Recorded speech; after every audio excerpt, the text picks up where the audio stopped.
How would Khamzat Chiamev do against every single ranked light heavyweight in the UFC today? That's what we're going to be talking about in this video, guys. I feel like Khamzat's in the position that he's already kind of hinted at triple champ, as in like he could go back down to 170, then go up to 205 and win the belt.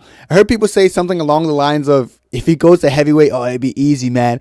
I'll be so real with you guys. I think heavyweight's a big jump. I feel like heavyweight's not like something you could just go up to and then just you run that division as well. But as far as strictly light heavyweight, I was looking at the top 15 ranked. I'm like, Khamzat has a really good chance against a lot of these guys.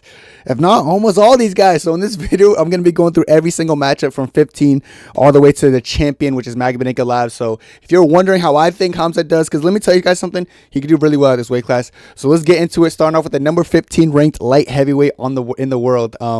The fucking beast, Alonzo Menifield. I don't know, I'm laughing. Listen, Alonzo Menifield is what I call a light heavyweight. Like, not the elite light heavyweights, but a light heavyweight. You know he's going to be strong. You know he's not going to have the best endurance, but he's going to be there, and he's going to have power. So he's a low stamina light heavyweight muscle man. Like, he's there for, like, the visuals. Yeah, I'm a light heavyweight, dude. Don't come up here or we're dangerous. Yeah, you're dangerous, I guess, but you're dangerous on your feet. Your grappling is very suspect, and he's getting taken out multiple times. His takedown defense is weak. He's strong physically, so you might overpower his way, but if Dricus Khamzat showed us anything, guys, that technique is always going to be strength. This is one of those cases. I don't really got to spend too much time talking about this matchup. I think it's low difficulty, and I do think Khamzat gets a sub in round 1 or 2. Once those big-ass muscles get inflated a little bit, you've been using them a lot, you'll be tired. Second round, easy, maybe a little Darce choke when he plays with him, maybe tickles his neck and, makes him verbally tap. I just think Khamzat gets it done easy against Alonzo Menifield, who is still a strong, physically strong light heavyweight, but that doesn't mean he's really going to show Khamzat anything different. Khamzat doesn't need to be stronger than you to just have better understanding of body weight transfer. He goes in there, I think he schools in Alonzo Menifield real bad. So yeah, this is an easy one to go. Number 15 guy gets smoked by Khamzat. Let's go to the number 14 guy, guys. Zhang Ming Yang, who's actually fighting this weekend. This is another thing, guys. Good power, but that's it. You look at Zhang Ming Yang fight, he's going to have power in his hands. Grappling sus. We saw him get taken down by Tuco Tocos. He's getting taken down by the Taco Man Tuco, man. You can't get taken down by Tuco like that. He got back up pretty well, but it's just that Tuco's very mid to me, grappling mid. The thing about these light heavyweights, I realized when I was looking at the division, they don't have anyone who's that grappler. I'll talk about who it is a little bit later in the video. You guys what the fuck? Because there's a grappler who was in the light heavyweight division who was kind of whooping these guys, Glover Teixeira. And it's dude, Glover's grappling is so, it's not even good, man. I'm not saying it's not good, but look at the speed and the entries and what Glover does. I'm telling you, it's night and day with Khamzat, but it lets me know that a lot of these light heavyweights aren't used to someone moving that quick and being that strong. So when Khamzat does approach the scene, now it's a problem a little bit. This is what I think. So, I don't think they're going to beat my guy. My guy, Khamzat, man. Yeah, we're going to get it done. He goes in there, schools Zhang Ming Yang. Low difficulty, brother. This is my opinion. Moving on from the number 14 guy. Give me the number 13, Johnny Walker, who's actually fighting Zhang Ming Yang, I'm pretty sure, this weekend. Lengthy goofball with mid grappling. If he had his brother's grappling, maybe this would be a little bit more interesting because his brother fucking turn around, jump a heel hook or something. But he's just lengthy goofball with mid grappling. I'd say Khamzat by KO or sub. I'm throwing a KO as an option in here because you touch Johnny Walker. Jamal Hill literally touched him in the top of the head. He guy went floating like a fucking the car wash things. Dude, his chin's not all there. He's caveman maxing, caveman IQ, and his grappling's very mid, and then his striking is he vibes off explosivity, dude. Off explosivity. He's I'm gonna go in there, I'm gonna train how explosive I could be and how goofy I could be. He actually had a crazy aura about him at a point in his career. But guys, once that shit hit the fan, I was yo, this guy's kind of ass. He just lost it. No one takes him seriously. I think Khamzat literally stares him down dude, I'm about to fucking eat you, brother. I know I said that in an Irish, British. What the fuck was that? I'm gonna eat you, brother. I play with your pick. Okay, let me not say that. So he's gonna go in there. He's gonna whoop nigga almost said Jamal Hill. Johnny Walker. He'll make it look easy. This is one of the easier fights from 15. And these couple matchups are kind of easy right now. But there's someone kind of high in the rankings who actually would give him a good fight. Who's not even top 10. We're gonna get into that in a little bit. But yeah, Johnny Walker, easy pickings. Moving on. Nikita Krylov. Real quick.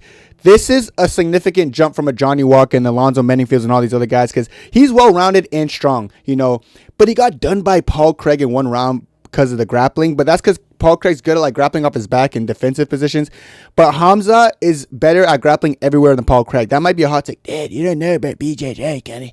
Dude, I don't need to be a scientific expert on BJJ watching fucking UFC BJJ every day to understand that, yes, Paul Craig has some good defensive grappling, but Khamzat's grappling in general is the best thing in UFC. We don't really see a lot of his defensive grappling because he's going to be on the offense. He's going to be able to take someone like Nikita Krylov down. And I feel like Krylov's also like very aggressive, like kind of stupid aggressive.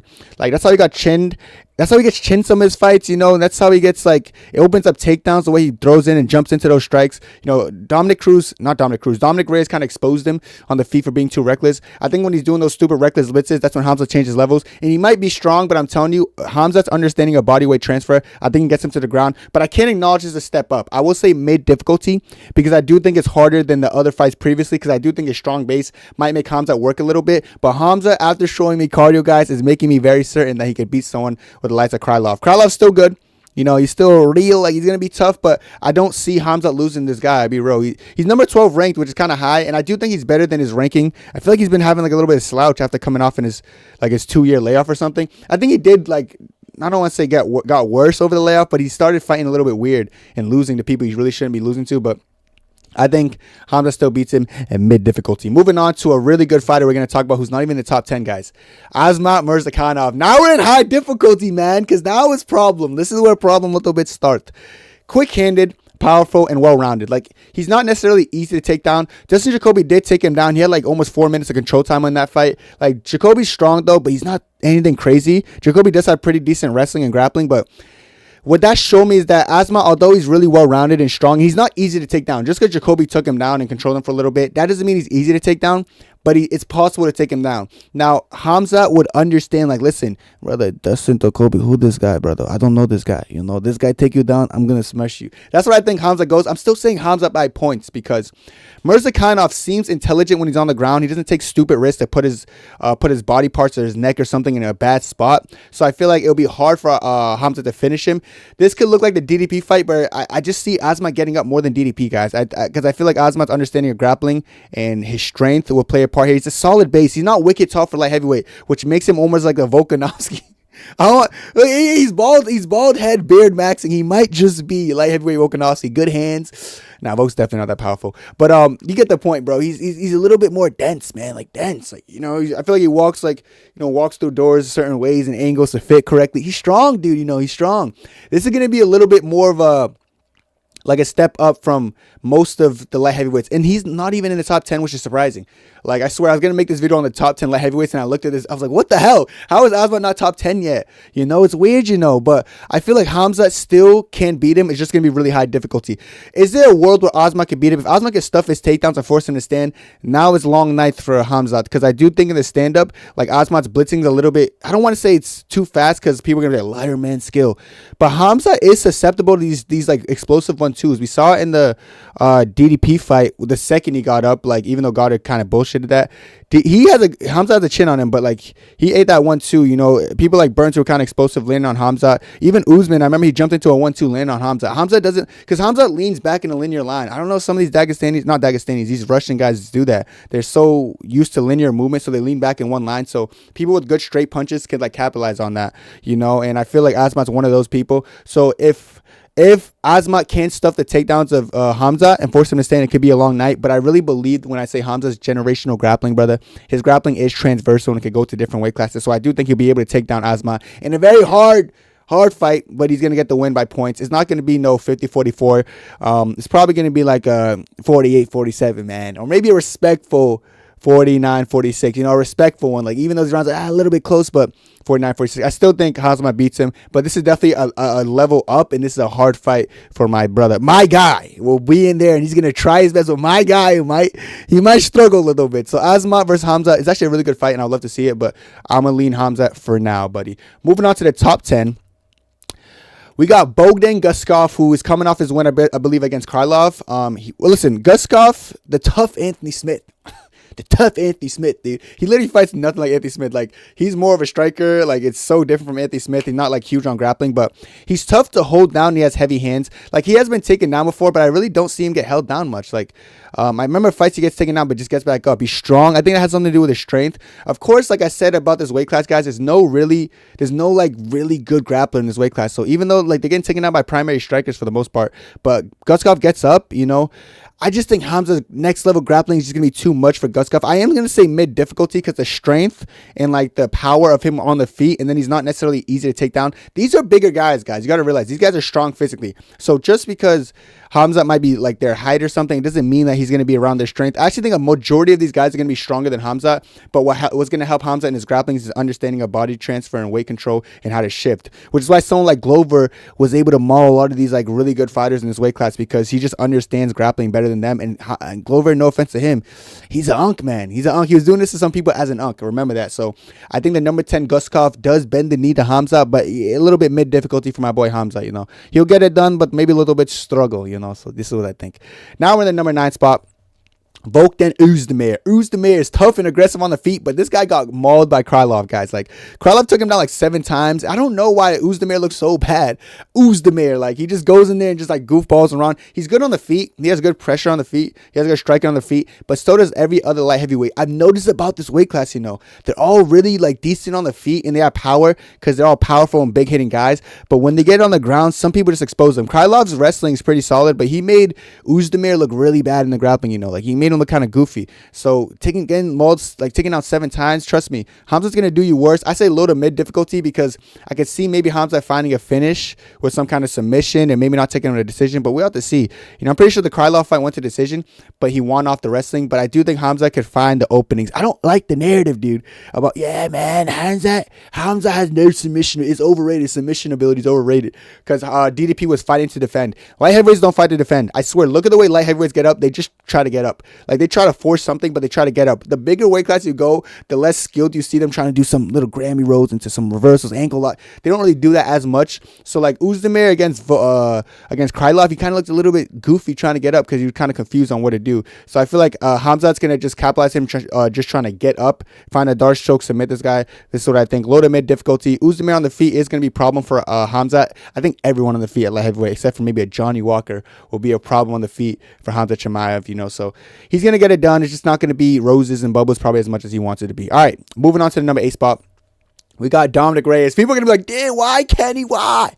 Damn, Dominic Reyes second title run on the foot. Dude, stop, guys. Stop, man. I don't like this. Okay, it's not that I don't like the Dominic Reyes glaze, but it's like, bro, let's be real. We put Khamzat and Dominic Reyes in there, brother, beats on him, Dr. Dre. But Kenny, dude, John Jones tried to take him down, and John Jones only took him down in rounds 4 and 5 when he got tired. Like, what? Khamzat, like, bro, Khamzat's a better grappler than John Jones. I said it, you know, and you can't do nothing about it. I just said Khamzat's a better grappler than John Jones. Are you going to cry about it? But Kenny, dude, the career, that guys, Chechen wrestling, these they're better than American wrestling. I'm telling you, John Jones takedowns, a lot of his takedowns, he utilized his length more than anything. Is kind of trips and sneaky things, or maybe high crotches because he's strong. But I'm telling you, as far as straight grappling goes, nobody in the UFC touches him. And just because he was stuffing John Jones early, because John Jones was a little bit more labored going against tall, rangy opponents. Jones always sucked against tall, rangy opponents. That's why, you know, you got taken down by Gus and couldn't barely take down Gus and all these other guys. Khamzat, doesn't matter if you're tall, strong, little, ugly, handsome, brother. He'll take you down. He'll play with you. I think the high-paced grappling of Khamzat will fatigue Reyes quicker than Jones' slow-paced wrestling fatigued him. Because Jones would pick his shots too much. He'll take time taking pictures like, oh, should I go for this? Khamzat is going to go for you. And that's going to deplete that gas tank that you saw from Reyes in the Jones fight, which in round 4 and 5, he was kind of gassed. That's going to deplete that faster. So by rounds 3, he could already get that finish or find that finishing opportunity. So I think Khamzat beats him by sub or points, and I think it's low, mid difficulty. I know you guys want that. Dude, but Kenny, what about the Dominic Reyes title run? The second title run. Bro, if Khamzat goes up in there, brother, forgets title, maybe go back. No, I don't know what he does. Police officer? I don't know his other job. Maybe go back, think about life, because you're not going to beat my guy. You're not going to beat my guy who's good at one thing, and that's grappling, you know? You're not going to beat him. So, yeah, he's number 8 ranked. Listen, I like Reyes, but I don't think he beats my guy, Khamzat Chiamev. All right. Moving on to the number 7 spot, we got Alexander Rakic. Guys, this is problem. And you guys see in the big red letters, very high difficulty. Something about Rakic, I said, guys, like his fight style is not necessarily easy to deal with. And I think specifically for Khamzat, this might be close to a stylistic nightmare. He's strong physically with good takedown defense. He's strong and good takedown defense. He's not just all right takedown defense. He's good takedown defense. And he has heavy low kicks. One thing I've noticed about Khamzat, when you kick his leg, he almost falls every time. He almost like it's like you kick him, he's like, oh shit, I'm not used to that. And I feel like when you do that for a long period of time, it takes away the speed of your shot, so if Rakic has a good game plan drawn up that he's going to start chopping his leg early, this could be problematic. Of course, Khamzat early on is going to probably time that, grab his leg and take him down, but like I don't think he's gonna finish Rakic, who's pretty sound. Like he has a good understanding about grappling on the ground, so if he could survive round 1 and just keep chopping out that leg, it could be very problematic. So this is actually the hardest fight for Khamzat stylistically, maybe in the whole weight class or definitely outside the top 5. I'm telling you right now, Rakic is a problem. I do still think Khamzat wins by points or sub, because I do think as the fight elongates, I've seen Rakic show holes of slowing down of some sort, or like kind of backing up or giving the guy too much respect. And I feel like the reason he's backing up and like not really engaging as much in the third round is because he's tired. So against a 5-rounder against Khamzat has shown me his endurance. This is coming to the point, guys, we could be like, dude, I think Khamzat's endurance might break it. We can say that now. Yeah, bro, we're taking this is laps, bro. We're starting to advance in life. We're starting to say, yeah, as the fight goes, I think Khamzat can get him, guys. That's how you know this is good for the culture, man. I do think as the rounds go along, Khamzat's grappling can fatigue him quick, and it could be Khamzat by sub or points, bro. I do mean this. I'm not just saying this to say this. I think Khamzat is very problematic. All right. Outside of Rakic, who I do think it's going to be a hard stylistic fight, let's go to the number 6 spot. Holy shit. Mama. I just had to say, mama. That's all I had to say about this fight. Don't make them fight. This will be a 2-minute sub for Khamzat. It's just Jamal Hill's plotty footwork, dude. Plotty. Like, he's too plotty to, like, he won't even know how to react with a double leg getting shot at him. His sprawl would be too slow. I feel like he might shoot a double leg and just invert Jamal Hill's knees, like, inside and just make his knee snap and fall. Dude, he has no ACLs. He has no movement. On his back, he's going to look like a fish out of water, not knowing what to do. Khamzat with a 2-minute sub. This will be the fastest. It could be even faster than 2 minutes. It could be the fastest Khamzat finish ever. I don't know his fastest finish. Oh, maybe GM3, That's hard to surpass, but Khamzat takes him down immediately and just puts him in a fucking anything. Takes him down, Kimura, takes him down, guillotine, anything he wants, he'll do it, and it'll be a 2-minute sub. If this fight goes over 2 minutes, I'll actually delete my account. If this fight gets somehow booked, brother, and it goes over 2 minutes, shibal. No way, bro. I think he goes in there and just makes Jamal Hill after the fight be like, I don't know what went wrong, maybe I didn't prepare. I didn't prepare accordingly. I don't know. I wasn't expecting. Bro, it'll be a really bad fight. Very sad night for Jamal. I have nothing against Jamal. I think he's a cool guy. I think he's overhated, but brother, don't make this matchup unless a little bit quick nights, He could beat Jamal Hill and some other these light heavyweights in the same night. No joke. Jamal Hill just doesn't have the defensive capabilities to beat Khamzat Chiamev. Moving on from Jamal Hill, I'm going 2 in on him. Let's go on to the top 5 spot.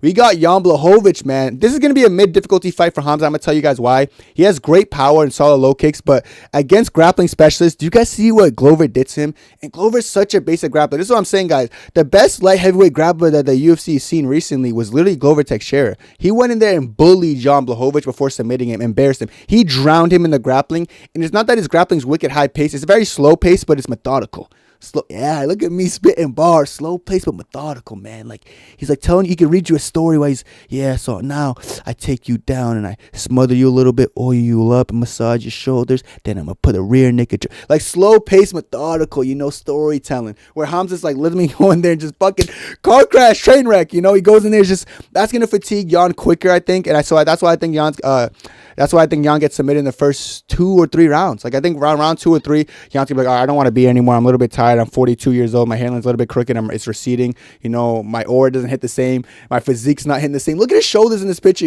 I see the shoulders. Like, the shoulders aren't they're not as broad. They're not as broad, dude. They're not as broad. He's giving, I'm just here for cowabunga vibes, dude. I'm just here to rock on and get submitted. I think mid difficulty for Khamzat. Khamzat might struggle with the low kicks early on. Like I said, the low kicks are going to be something problematic, and Jan always goes to them. So it depends how long he's on the feet, though, because I think he's going to be on his back pretty early. I think Khamzat drowns him. And this is a top 5 ranked light heavyweight. He did have a good close fight with, I believe it was Ulberg, but Ulberg did stick and move and run pretty well. So that's how I think this fight goes. All right, moving on to the top 4. We got Khalil Roundtree. This is another mid difficulty. I think this is a light heavyweight DDP, and I'm going to tell you why. It's not light heavyweight DDP because he fights exactly the same, because he actually has quicker hands, I think, and he has better technique. But the reason I think that he's going to cook him similar to DDP, but it might be a little bit easier, is that I feel like he fatigues. DDP's shown that, like, if you can't break DDP. DDP was not broken mentally after getting literally embarrassed and transition on and mauled through the whole fight. Khalil Roundtree shows me that if you put anything on him too much, he will fatigue. And I do think grappling actually fatigues you quicker than straight up striking. So I do think he gets fatigued a little bit quicker, gets out in the third, fourth round. You know, it's not going to be like the Pereira fight where Khamzat has to go through so much adversity, because once you get Khalil on the ground, I think, you know, you're going to have a, you know, Cuda Labo was mauling Khalil Roundtree, you know, like just mauling him. I'm pretty sure it was Cuda Labo just taking him down at will. You know, you're getting done by that like Cuda Labo, brother. You know, the Hulk, brother. This is real Hulk. He's going to take you down, play with you, maybe fiddle you. All right, buddy. You know, do whatever he wants to do, and it's over. I think Khalil Roundtree gets a beat on him like Dr. Dre. Pretty easy win for Khamzat Chiamev. I'm not going to say easy. I'm going to say mid, just because you never know. It's kind of like the DDP fight. When it's on the feet, you never know what to expect. Be wary of the explosivity. But other than the explosivity, I think Khamzat gets him pretty fairly easy on the ground. All right, we're in the top 3 ranked light heavyweights now. In the number 3 spot, Carlos Ulberg. The reason I'm going to say low difficulty, he has unproven defensive wrestling, but he has that CKB style, you know, the Dan Hooker. I don't know why I said it like that. The Dan Hooker, the Israel Adesanya, like they stick and move. Yeah, they're moving. But once you get the CKB striker, I don't think Volk, I think Volk might be CKB, but outside of Volk, who's like he's like dense maxing, you get these CKB fighters on their back, they're almost lost. You know, Izzy does a good job not only getting on his back, but sometimes Izzy looks like you can flatten him out pretty easily. But Izzy just is really, he's like slimy. He's like good at like getting out of like weird spots. He did it against Victoria and like DDP, when DDP in the first round had him flattening out. But this Uber guy, like he's giving me that CKB Dan Hooker thing. Like you get him on his back, he's kind of confused. You know, so I think Khamzat will exploit that CKB, like good striking, but questionable on your back style. He probably gets a round 1, round 2 sub. I think it's low difficulty for Khamzat Chiamev. I think he gets it done against Carlos Ulberg, who is good on the feet, but it's like I said, he's a specialist. They're both specialists, but if you're saying, all right, you're going against a generational grappler specialist versus a striking specialist who's not really that crazy, who can lose on the feet to someone else, give me Khamzat Chiamev, low difficulty. I have to go for that. Going into the top 2 people now, we got Yuri Prochazka in the number 2 spot.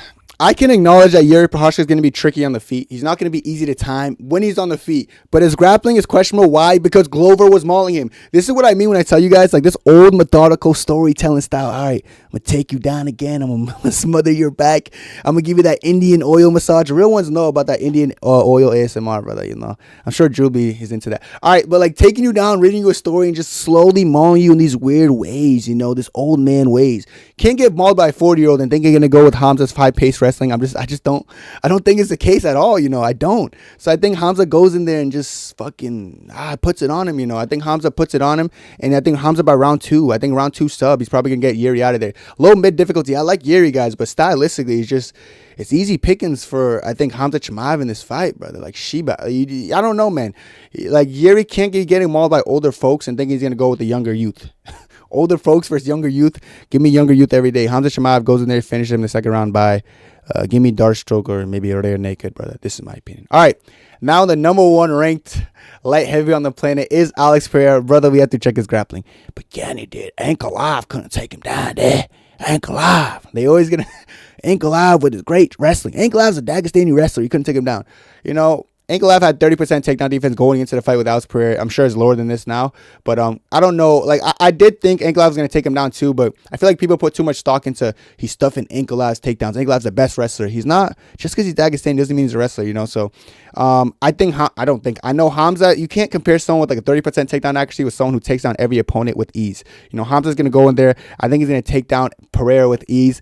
I think he molds the black belt in round 1 or 2. Kenny, but he's a black belt.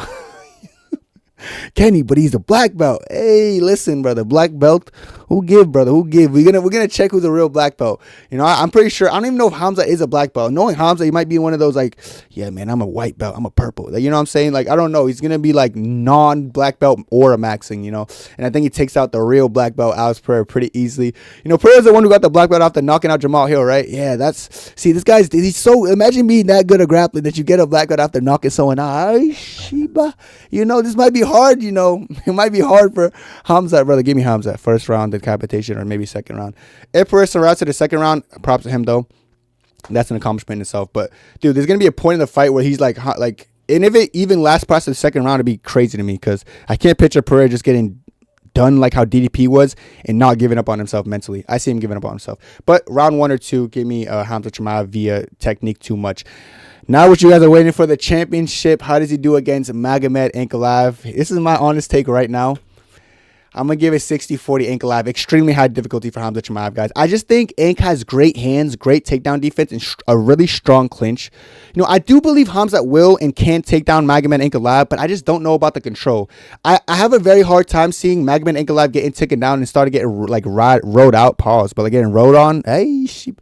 But you don't know what I'm talking about. Like, I don't really see him getting rode on the way DDP was. DDP's just a really bad defensive wrestler. I feel like people didn't understand that going into it. Like, Ankalaev, I seen him stuff takedowns to look really strong there. And then, like, he's good at being strong in the clinch. So, like, I could even see him holding Khamzat against the fence and Khamzat being like, yo, this guy's stronger than what I'm used to, like, a little bit bigger than what I'm used to. They're both around the same height, you know, but the hands of Ankalaev, like, he's very explosive, but a different type of DDP explosive. Like, he'll slam you with this 1-2 down the pipe. Kind of like Ozmat. Like I said, Ozmat's a high difficulty fight, but this is like a 6'3 Ozmat with more proven defensive grappling, you know. And I just never seen Ank slow down in the fight. I seen him in 5 rounds with Jan Blachowicz, where he had no legs, and he was still able to take down Jan with no legs. You know, so it's just a hard fight. It's a hard fight for Khamzat. I'm going to have to say 60-40 Ankalaev. I got to see more from both. You know, imagine Khamzat's good enough to just take down and ride out Ankalaev. That'd be crazy to me. But I do think Ankalaev's takedown defense is pretty solid from what I've seen. He's very strong physically. He's good in the clinch as well. So I can see them going back and forth, reversing positions in the clinch. But Ank's just going to be a bigger, stronger, and quicker-handed guy than Khamzat is used to. So this is why I think it's going to be a little bit problematic for my guy, Khamzat Chiamev. But listen, it'll be a good fight that I probably don't want to see. I don't want to see my favorite fighters fight. I've been seeing that too much lately. So we'll see how. I want to see what you guys think. I'm actually curious if you guys agree with this assessment. I do think Ank's going to give him a little bit of a hard time, though, overall as a fighter. I do think Ank's going to be the guy to get this done against Khamzat Chiamev out of everyone at light heavyweight. So other than Ank, though, I think Khamzat kind of runs through this division. But let me know what you guys think down below. That's it for me, and God bless. 2, 3, 4.